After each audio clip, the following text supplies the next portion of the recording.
And thank you for staying with us. Following Congressman Jose Serrano's announcement for retirement, candidates for Congress have emerged to vie for the District 15 seat, which will have a new representative for the first time since 2013. Now, BronxNet has reached out to all who've officially entered the race, and we've got a candidate here now joining us on set and here to talk about District 15, his candidacy issues, and more. It's Tomas Ramos, who is the candidate for Congress in District 15, and good to have you. Thank you for having me. How's it going? It's going very well so far. Can't complain. So you made a decision to enter your hat into the ring. Obviously, Congressman Serrano announcing that he's going to retire, as I said in the open. What was your premise in saying, listen, I want to do this? Well, to be honest with you, I was actually thinking about it before he even retired. Okay. Yeah. And for me, you know, I do work in the community, in the grassroots level. I'm in the NYCHA facility, running a community center. I said, if I want to accomplish my vision and my goals, I cannot do so in the capacity that I'm at right now. And I saw many gaps in this district that is the poorest congressional district, lowest education. You know, 92% of people living in this district are renting their units, no home ownership, no equity.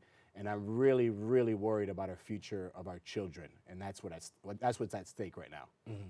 And so, when you look at the district overall, talk to me about what do you think is the most paramount? Well, it's collectively, it comes down to poverty. Poverty is what is our issues. Under poverty is crime, low education, you know, unaffordable housing. And how do we tackle that? And I do it in the educational route. I'm a community educator. When I say community educator, the untraditional route. I'm not in the DOE schools. I'm at a facility where I'm able to create my own programs and curriculum, and I'm able to tackle certain issues that the institutional, like DOE and charters and privates, aren't able to tackle. And when we talk about civic engagement, a lot of our young people are unaware of the issues that are going on and how powerful their voice really is. So when you talk in the community, obviously you're walking, you're walking the streets, yeah, hitting the streets, hitting houses. What are you hearing most from people? They're worried about gentrification. They're worried about rent. They're worried about children, their young people getting lost to the streets, gang violence. That's the biggest issue in our community, and no one has really addressed it. And with the murder of Junior's 1-year anniversary that came up, you know, that's something that we really need to start addressing, is how we're going to get our young people off the streets, how we're going to alleviate crime. And it starts with education. And we need educators in Congress creating legislation that understand what's actually needed in our communities. And that's the way we're going to tackle it, you know. Criminal justice reform, we need to stop being punitive and more restorative in our practices. Our young people, arresting them and putting them behind cages at 15, 16 years old is only causing more trauma to them. I spent 40 days in Rikers Island, you know. My father did 12 years in federal prison. So the criminal justice system, for me, I'm very experienced with it and understanding how flawed it is, and there's no real re-entry process in coming out. When my father came out, he wasn't a good father, you know, and it wasn't his fault. We're in a system that when we're born into poverty, we're literally born to fail. So I always say this: a child born in the South Bronx should have the same opportunity as a child born in the Upper East Side. Mm-hmm. And that is what I'm bringing to this district. So people say, listen, okay, great aspirations, right? You got the city council, you got the assembly, you've got other places to run. Why the Congress, would somebody say? Well, it starts from the top down. When I look at Congress and the people that have been in office for so long, they're completely disconnected with what's really going on the ground floor.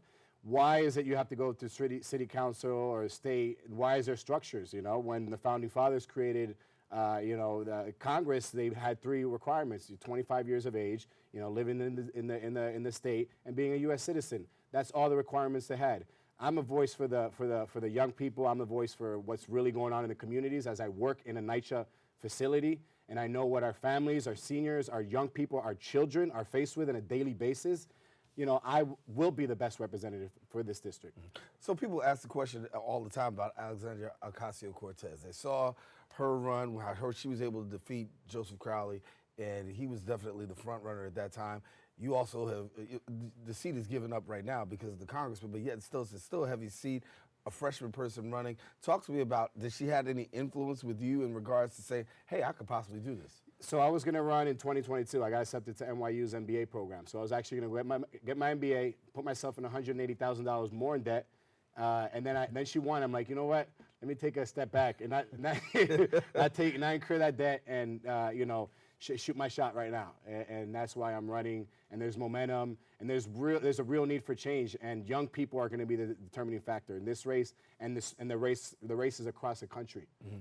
How do you see the getting out the vote component, right? Because that's real major.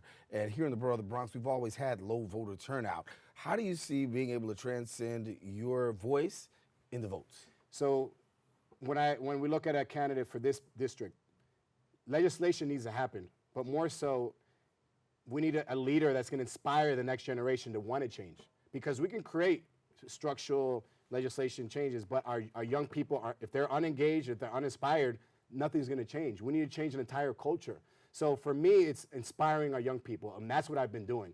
Getting young people that do not want to go to college, get them inspired to want to do more, more of their lives. So what I'm going to be doing is inspiring our young people to come out and volunteer for me, and I already have hundreds of young people that are willing to volunteer and that will be volunteering, and that is a determining factor, is motivating, inspiring, and showing the young people that we have, the future is determined on how hard they want to work for it and what change they want to make in the community. If you had to speak to voters about being able to, and your community about being able to deliver back home, right? Because one thing that people will say about Congressman Serrano is, with seniority and also other things, he was able to deliver a lot of things back home. There is a sense of seniority that gets lost because of his position in the Congress. You will enter as a freshman if elected. Talk to us about that hard task of being able to deliver back home at the level that Congressman Serrano was, given the fact that he had so much seniority. So he started, 30 years ago. He had to work his way up in some capacity. It's a new day in the Bronx. A new day requires a new vision. A new vision requires new leadership. When I go down to D.C., I will be working as hard as I can to maneuver the bureaucracy and politic my way into getting to a leadership position. But it takes hard work, determination, and will and support from the community. And I know I will receive that once I am elected. Mm-hmm. How do you feel about bipartisanship? Bipartisanship is extremely crucial, and we need to really talk about the issues and stop talking about, are you a socialist, a progressive, a Republican? I always said this: if we sat people on a table that actually cared about human lives and talked about the issues, we will conclude that we're all here for the same reasons, on impacting, empowering, and changing our communities. So bipartisanship is one of the most instrumental things that we need to do, and I believe that I can do that. Mm-hmm. You get the final word about why somebody should vote for you. It is about our children. Our children and our children. Our mothers are struggling, single parents working 2 to 3 jobs. We don't have many male figures in our young people's lives, so that's how we're losing them to the streets. We need a positive role model for our young people. We need to understand that our children in our education system has to be more holistic. We have to focus on the whole child and understanding what issues are going on at home and how we're going to help the entire families, holistically, and the community school approach is one of my biggest things I'm going to be advocating once I'm in Congress. Well, it's good to have you come and share with us. As always, as we get closer, we know you're going to be coming back here. I think we'll have a debate set up and some other stuff set up, so don't worry. We'll hear more from you. But thank you so much for coming. Thank you. Tomas Ramos, who is candidate for Congress District 15. Now, to find out more about his campaign, visit tomasforcongress.com, and we encourage you, don't go anywhere, because we still have more open coming up right after this.